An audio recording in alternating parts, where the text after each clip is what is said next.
Voici l'histoire d'un jeune homme qui présente sa future épouse à sa mère. Mais sa mère s'effondre. Sa future épouse était en réalité sa propre sœur. Ce soir était un moment important pour Chidi Ogbodo, l'unique fils de la redoutable femme Ngozi Ogbodo. Une femme d'affaires respectée et crainte dans tout l'État. Chidi, les mains moites, ajustait nerveusement le col de sa chemise en brocart. Il avait voyagé depuis New York pour ce dîner et, malgré sa confiance en tant que brillant ingénieur logiciel, il se sentait comme un petit garçon devant la forteresse de sa mère. Sa future épouse, Hassana, assise à ses côtés, rayonnait de grâce dans sa robe de dentelle rouge, ses grands yeux bruns brillants d'une gentillesse qui avait conquis Chidi. « Ne t'inquiète pas, mon amour », murmura Hassana, sa main douce se posant sur son bras. « Ta mère va m'adorer. » Chidi sourit, un sourire qui n'atteignait pas ses yeux. « Hassana, tu ne la connais pas. Ma mère ne donne pas son amour facilement. C'est la reine de son empire, et elle ne souffre pas la moindre tache sur son héritage. » À cet instant, un silence glacial s'installa. La porte du salon s'ouvrit sur Ngozi Ogbodo, drapé dans un ensemble de soirée en soie, son visage sculpté par les années et l'autorité. Ses yeux, deux braises sombres, balayèrent la pièce avant de s'arrêter sur Hassana. « Mère, commença Chidi, c'est Hassana. Hassana, ma mère, Ngozi Ogbodo. » Hassana se leva, un sourire sincère aux lèvres. « Madame Ogbodo, c'est un honneur de vous rencontrer. Chidi m'a tellement parlé de vous. » Ngozi ne répondit pas. Elle avança lentement, ses pas résonnant sur le marbre. Son regard scrutait le visage d'Hassana, non pas avec la curiosité d'une future belle-mère, mais avec une intensité troublante, comme si elle cherchait à percer un secret. Elle passa sa main dans ses cheveux, une mèche rebelle tombant sur son front. « Tu me rappelles quelqu'un » dit-elle d'une voix basse, presque un murmure. Chidi, impatient, intervint. « Mère, c'est ma fiancée, Hassana. Nous allons nous marier. » Mais Ngozi ne l'écoutait plus. Elle fixait les yeux d'Hassana, des yeux qui, pour la première fois en 30 ans, lui semblaient une image miroir de sa propre âme tourmentée. Un frisson parcourut son corps. La tasse de thé qu'elle tenait trembla, puis glissa de sa main, se fracassant au sol dans un bruit de verre brisé. Le son sec rompit la tension mais ne la dissipa pas. Ngozi se mit à halter. « Ce n'est pas possible. Ce n'est pas... toi. » Hassana, déconcertée, se pencha pour l'aider. « Madame, vous allez bien ?» Mais Ngozi recula, comme si le contact d'Hassana lui brûlait la peau. Des larmes jaillirent de ses yeux, des larmes qu'elle n'avait pas versées depuis des décennies. Son visage, d'ordinaire si impassible, se déforma sous l'effet d'une douleur profonde, d'une terreur ancienne. « Tu es... » s'étouffa-t-elle, incapable de prononcer le mot. « Tu es ma fille !» Le cri perçant de Chidi résonna dans le salon. « Quoi? Non! Mère, qu'est-ce que tu dis? Hassana est la fille d'un pasteur d'Abuja. C'est absurde !» Ngozi s'effondra sur une chaise, son corps secoué de sanglots. « Je t'ai abandonné. Il y a si longtemps. Mon père, il n'aurait jamais accepté. Je t'ai laissé chez un orphelinat. Je suis venu te chercher. Tu étais partie. Partie. Je pensais que tu étais morte. » Hassana, le visage pâle, regardait Ngozi comme si elle était une étrangère folle. Son monde, si stable et si plein de l'amour de ses parents adoptifs, venait de s'écrouler en un instant. « Je ne comprends pas, » murmura-t-elle, sa voix à peine audible.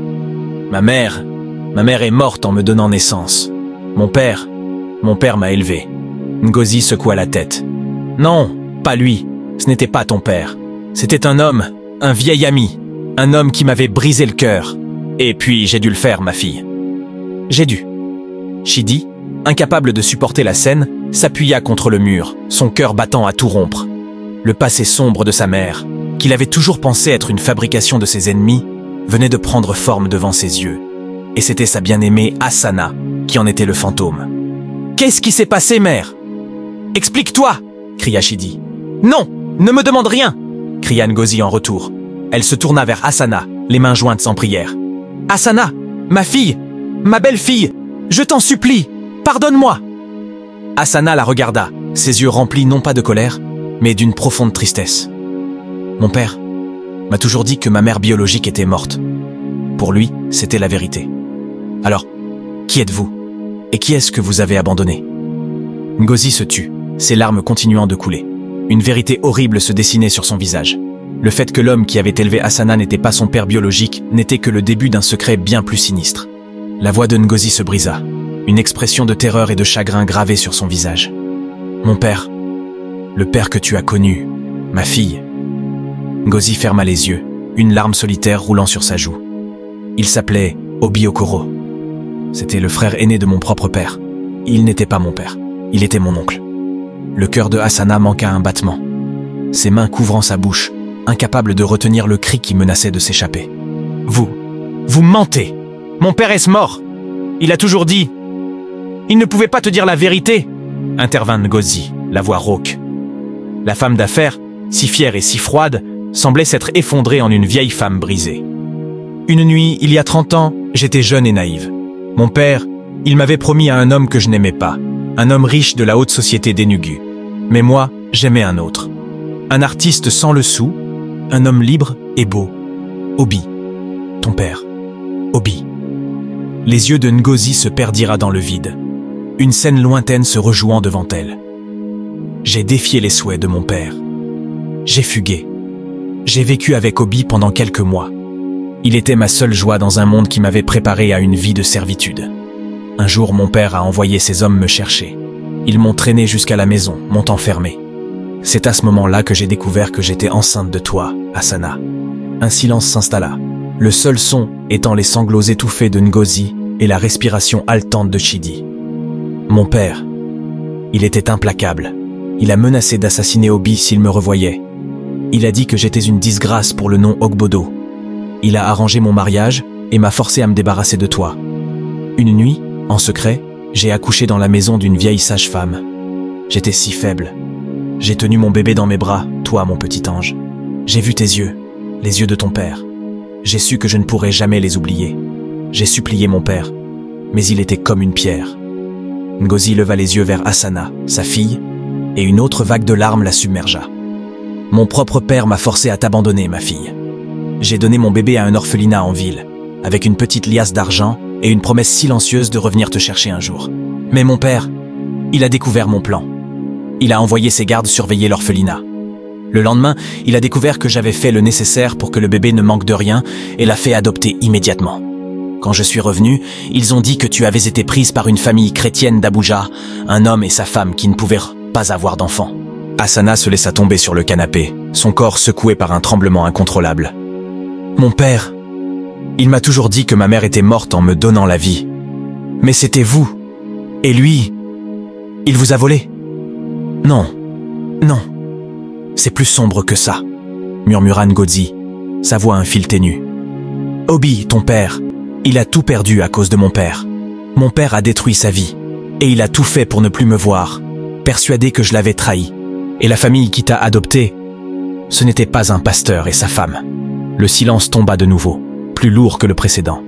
Ngozi fixait Asana avec une pitié écrasante, puis elle tourna ses yeux embués légèrement vers Chidi.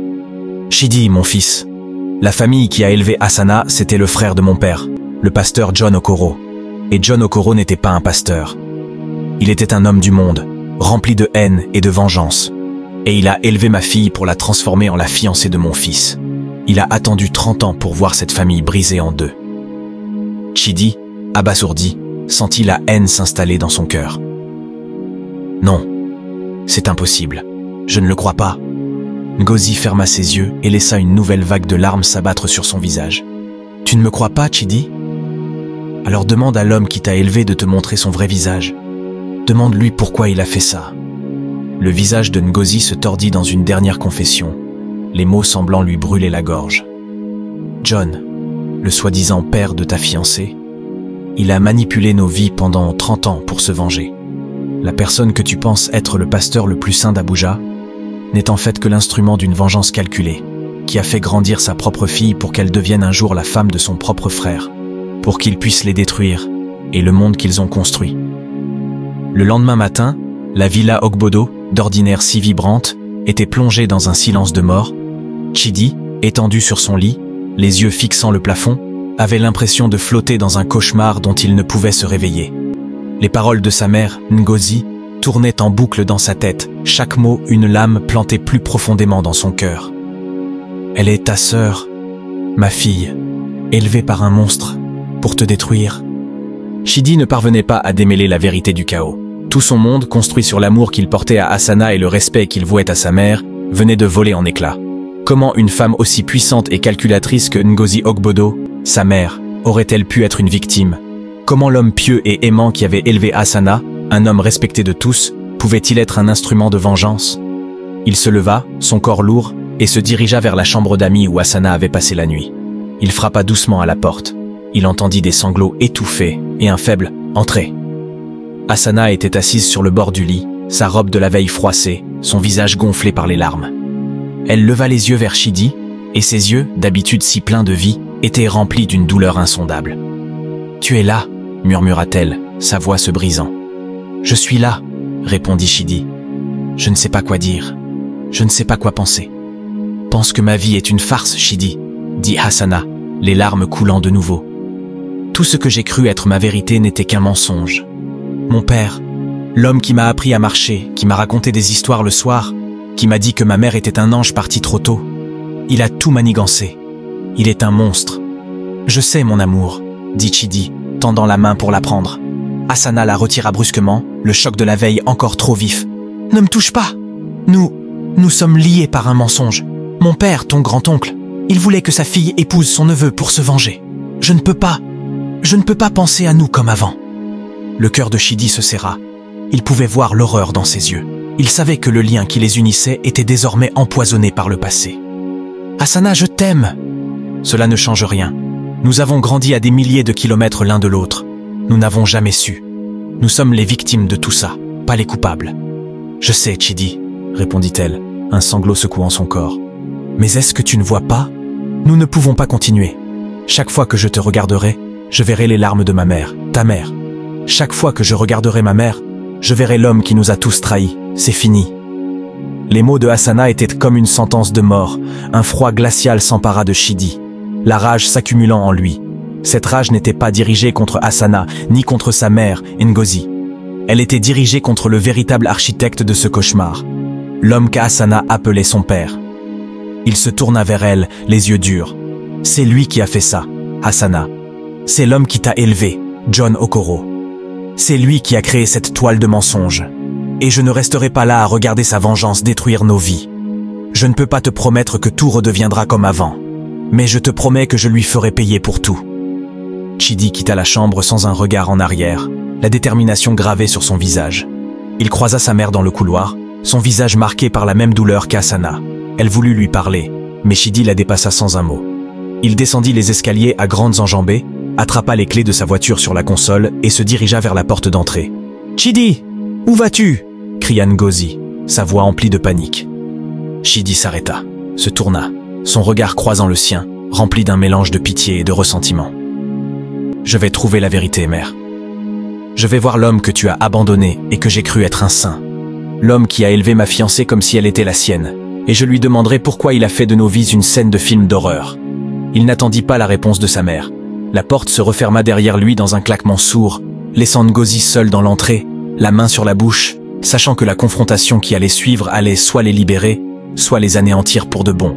Le soleil du milieu de journée tapait sur le bitume brûlant des rues de Lagos, mais Chidi ne ressentait rien.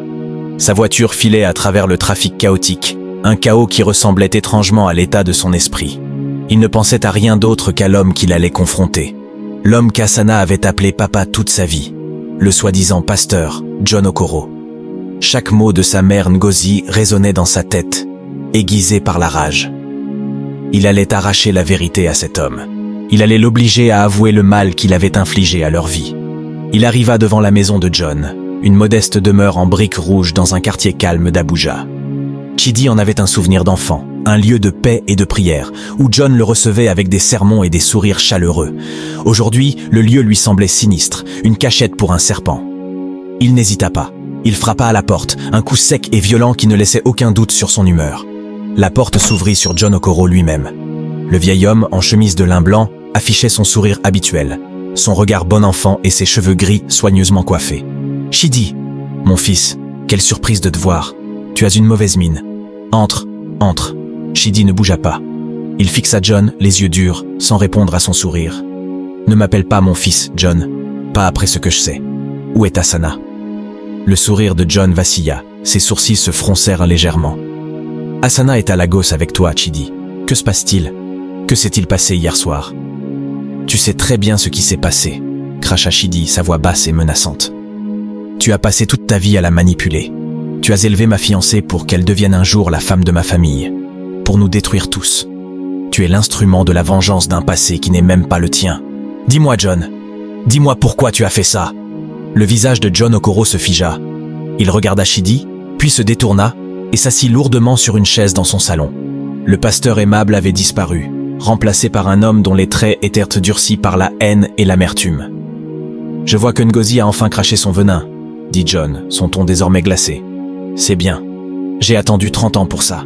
30 ans que je suis resté dans l'ombre, regardant ta mère bâtir son empire sur des fondations faites des larmes d'un autre. Des larmes qui étaient celles de mon frère Obi, le père de Asana. » Chidi, les poings serrés, lui dit « Qu'est-ce que Ngozi a fait à ton frère, John? Pourquoi une telle haine ?» John rit, un son sec et sans joie.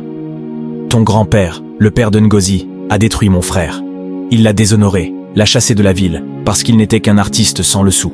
Il a forcé sa fille, ma belle-sœur, à abandonner son propre enfant.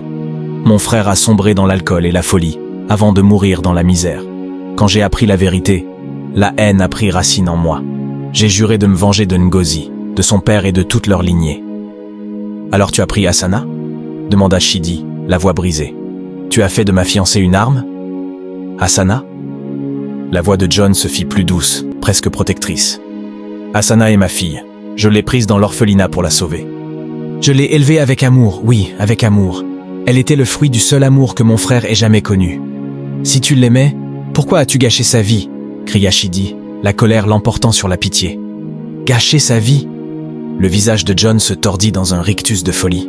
« J'ai gâché la vie de Ngozi. J'ai attendu l'homme que Ngozi avait pour fils. Et j'ai tout fait pour que sa fille devienne ta femme, pour que je puisse détruire ton monde de l'intérieur. C'est la vengeance la plus douce. Regarde-toi, Chidi. Tu ne sais plus qui tu es. Ton amour est brisé. C'est l'héritage que je lègue à la famille Ogbodo. » Juste à ce moment, la porte d'entrée s'ouvrit à nouveau et une figure pâle entra, les yeux remplis de larmes. C'était Asana.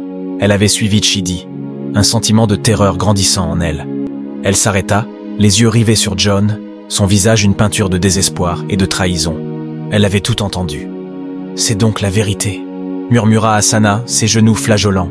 « C'est la vérité. » John se tourna vers elle, son visage marqué par une expression qui mêlait à la fois l'amour qu'il lui portait et la satisfaction de sa vengeance. « Asana, ma fille! Je ne suis pas ta fille !» Le cri d'Asana résonna, rempli de douleur. « Tu n'es pas mon père. Tu es un monstre. Tu as utilisé mon amour pour Chidi pour détruire ma vie. Ma mère Ngozi, elle n'est pas si mauvaise que ça. Et tu l'as fait souffrir pour le reste de ses jours. » Asana se tourna vers Chidi, ses yeux suppliants. « Chidi, c'est fini. Je ne veux plus faire partie de ce mensonge. Je ne veux plus faire partie de cette haine. » La porte d'entrée se referma doucement. Une silhouette se tenait là, debout dans l'ombre, écoutant la scène qui se déroulait. Ce n'était autre que Ngozi Ogbodo, qui était venu après son fils, craignant ce qui allait se passer. Elle vit Asana, Chidi et John. Les pièces du puzzle se mirent en place dans son esprit. La rage et la souffrance se mélangèrent en une expression de fureur qu'aucun des deux jeunes n'avait jamais vue sur son visage. « Tu t'es vengé, John ?» dit Ngozi d'une voix qui fit frissonner les 3 personnes dans la pièce. « Tu as cru que tu pouvais jouer avec la vie de mes enfants, de ma fille ? Eh bien, tu as fait une erreur, John. Tu as une erreur. Tu n'es pas le seul à avoir un secret. Et le mien est plus sombre que le tien. » Le visage de Ngozi Ogbodo, autrefois un masque d'impassibilité, était maintenant une peinture de fureur et de douleur, chaque trait tendu par l'intensité de la vérité qu'elle allait révéler. John, le soi-disant pasteur, sourit, persuadé qu'il avait gagné. Il avait tout prévu, même l'arrivée d'Asana. Mais il n'avait pas prévu que Ngozi, sa sœur et sa victime, ait elle aussi un atout dans sa manche. « Mon père, mon propre père », commença Ngozi, sa voix d'abord un murmure, se transformant en un rugissement de lionne. « Mon père n'a pas tué ton frère, John. Il ne l'a pas assassiné comme tu le crois. Il a fait quelque chose de bien plus cruel. Il l'a exilé. » John Okoro s'immobilisa, son sourire s'effaçant. Chidi et Asana, debout l'un à côté de l'autre, sentirent une nouvelle vague de choc. « Il l'a payé, John, » continua Ngozi, des larmes de rage coulant sur ses joues. « Mon père a versé une fortune à Obi, ton frère, pour qu'il quitte le pays et ne revienne jamais. Il lui a dit que s'il osait revenir ou nous contacter, il s'en prendrait à Asana, notre fille. Il l'a détruit en le forçant à choisir entre sa vie et la nôtre. Il l'a forcé à vivre une vie d'exil dans la solitude, loin de l'amour que nous partagions. Et pendant tout ce temps, j'ai cru qu'il était mort. Pendant toutes ces années, j'ai gardé ce secret. J'ai cherché une trace de lui. Asana s'approche, ses yeux suppliant Ngozi. « Maman, s'il te plaît, qu'est-ce que tu veux dire? Qu'est-ce qui est arrivé à mon père ?» « Il a survécu, » répondit Ngozi, un sanglot secouant son corps. « Il est vivant. » J'ai enfin eu de ses nouvelles il y a quelques mois. Il vit au Ghana. Il est un grand artiste, comme il le rêvait. Mon père l'a cru mort, mais il a survécu. John, tu n'as pas le droit de dire que je ne l'ai pas aimé. J'ai passé toute ma vie à le chercher. John Okoro, dont le visage était devenu livide, chancelait sur ses pieds, le souffle coupé par cette révélation. Sa vengeance, l'objet de toute son existence, était basée sur un mensonge. Son frère, Obi, n'était pas un martyr, mais un homme qui avait été obligé de vivre dans le mensonge pour leur protection. Toutes ces années de haine, tous ces plans, tout cela n'était qu'un château de cartes qui s'écroulait en un instant. « Non, non, c'est impossible », murmura John, sa voix tremblante. « Il est mort, c'est ce que j'ai toujours cru. Il est mort pour moi. »« Il est vivant, John », répéta Ngozi avec une cruelle satisfaction. « Et il a passé sa vie à chercher la paix que tu as passé la tienne à vouloir détruire. Tu n'es pas la victime, John. Tu es un homme qui a choisi de vivre dans la haine, même quand la vérité t'aurait libéré. » Asana se tourna vers John, ses yeux inondés d'un mélange de pitié et de dégoût. « Tu m'as menti toute ma vie. Tu m'as fait croire que ma mère était morte, que j'étais orpheline. Tu as transformé ma vie en une arme, et tu as cru qu'il était noble de le faire. Tu n'as pas le droit de me regarder comme une fille. » Le regard de Asana se posa ensuite sur Ngozi. « Et vous, maman, vous avez vécu dans le mensonge, vous avez abandonné votre fille, pour une raison que je peux comprendre, mais que je dois me résoudre à accepter. » Elle s'approcha de Ngozi, le cœur lourd mais rempli d'un amour nouveau et fragile. « J'ai une famille, Chidi, maman, et je ne laisserai personne la briser, pas même celui que je croyais être mon père. » Ngozi, les larmes coulant sans retenue, serra Asana dans ses bras, une étreinte qui contenait 30 ans de regrets, de douleur et d'amour non exprimés. « Ma fille, murmura-t-elle. Le mensonge était mort, enterré sous le poids de la vérité. Le vrai monstre, John, gisait vaincu au sol, non pas par la force physique, mais par la puissance de l'amour qui renaissait. Quelques mois plus tard, la villa Ogbodo était de nouveau remplie de rires. Asana et Chidi, plus amoureux que jamais, se préparaient pour leur mariage. Ngozi, le visage radieux, ne laissait plus jamais ses affaires prendre le pas sur sa vie de famille. Elle avait retrouvé sa fille, son fils, et un équilibre qu'elle avait perdu il y a si longtemps. Et un jour, un matin de printemps, un appel arriva. C'était un vieil homme avec une voix douce. « C'est Toby, » dit-il. « Je suis de retour. J'aimerais voir ma fille. » Le passé était un fardeau, mais l'avenir, une promesse. La famille de Chidi et Asana avait survécu à la haine et au mensonge. Ils avaient éprouvé que même les drames les plus sombres peuvent être surmontés par l'amour, la vérité et le pardon. Ils avaient tout perdu, mais ils avaient tout regagné, car ils étaient une famille, une vraie famille.